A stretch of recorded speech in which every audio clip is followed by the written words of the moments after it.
क्या आप जानते हैं कि अगले 7 दिनों में 4 नए आईपीओ आने वाले हैं, लेकिन इनमें से हर आईपीओ पैसा कमा कर देगा इसकी कोई गारंटी नहीं है। असल में पिछले कुछ महीनों में कई ऐसे आईपीओ भी आए जिनमें शानदार लिस्टिंग दी और कुछ ऐसे भी जिन्होंने निवेशकों की उम्मीदों पर पानी फेर दिया। तो सवाल है, इस बार कौन सा आईपीओ सिर्फ चर्चा में है और कौन सा सच में देखने लायक हो सकता है।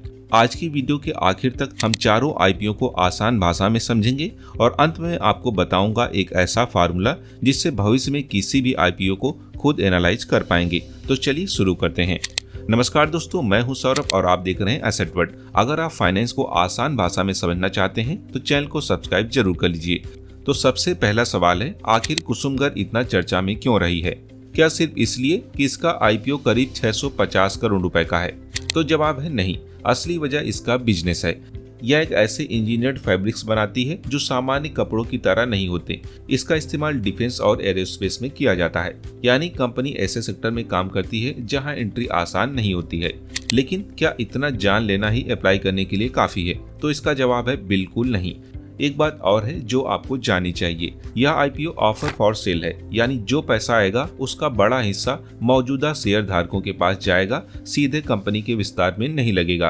तो इसका मतलब यह नहीं है कि आईपीओ खराब है, लेकिन इसका मतलब यह जरूर है कि निवेश करने से पहले वैल्यूएशन और बिजनेस ग्रोथ को ध्यान से देखना चाहिए। तो अब सवाल है, क्या अगला आईपीओ भी इससे ज्यादा दिलचस्प रहेगा?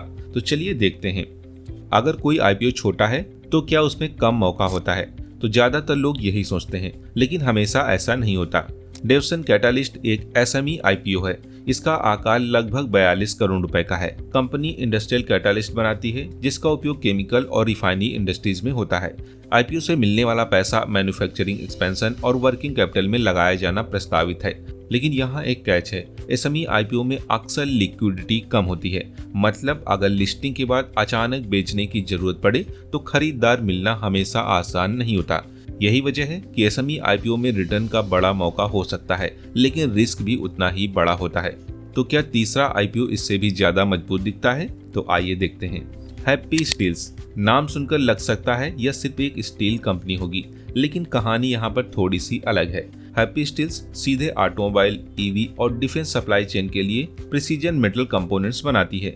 यानी कि अगर आने वाले वर्षों में ईवी मैन्युफैक्चरिंग सेक्टर मजबूत होता है तो ऐसे बिजनेस पर निवेशकों की नजर रहती है। क्या सिर्फ अच्छे सेक्टर में होना ही काफी है? तो इसका जवाब है नहीं। यहाँ भी प्रॉफिट ग्रोथ, ऑर्डर बुक और वैल्यूएशन देखना बहुत ही जरूरी है। अब बारी है उस आईपीओ की जिसका नाम शायद अगले हफ्ते सबसे ज्यादा सुनने को मिलेगा, लेजर पावर एंड इंफ्रा। सवाल है, इतना बड़ा आईपीओ आखिर पैसा जुटाकर करेगा क्या? यह कंपनी पावर केबल्स, कंडक्टर्स और पावर प्रोजेक्ट्स में काम करती है। आईपीओ से जुटाई गई राशि का एक बड़ा हिस्सा कर्ज कम करने और बिजनेस को मजबूत करने के लिए यूज होने वाला है। अगर कोई कंपनी अपना डेट कम करती है तो भविष्य में उसकी ब्याज लागत घट सकती है।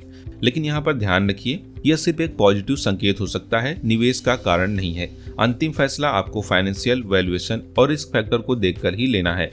तो दोस्तों, इस हफ्ते में कुल 4 आईपीओ आने वाले हैं, लेकिन इस पूरी वीडियो में आपको सिर्फ एक बात याद रखनी हो तो वो ये है, आईपीओ में पैसा कमाने का सबसे आसान तरीका जीएमपी देखना नहीं बल्कि बिजनेस समझना है।